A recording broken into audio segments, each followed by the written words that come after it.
As I've shared before, the targums are the ancient Aramaic translations of the Torah, highly authoritative. We're not talking about somebody's little scratches on the back of a rock, okay? Somebody's little personal notes.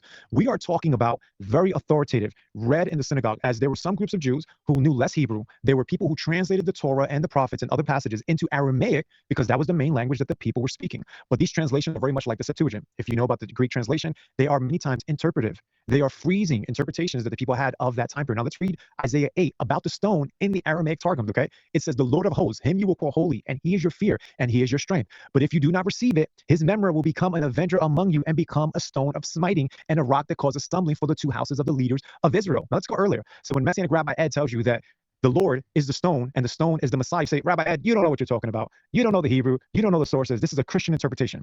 But what will you do when the rabbis themselves from the traditions of the house of Israel tell us that the Lord and the memra are together, that the memra is the stone? Now, maybe we don't know what the memra is. That's okay.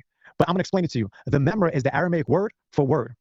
So when John in John 1 is saying in the beginning was the word, which is the logos, he might as well have been saying in the beginning was the memra. The memra is the being that is God but separate from God, who mediates between God and man.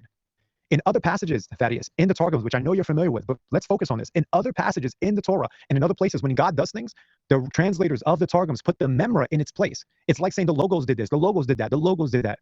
So when John comes along and he says that the logos was God, with God, that he becomes flesh, takes on flesh, he's lined up with the rest of Judaism of that time period. And this memra is the stone that causes stumbling. Even from the rabbinic sources, it is the Messiah himself who becomes a stone of stumbling.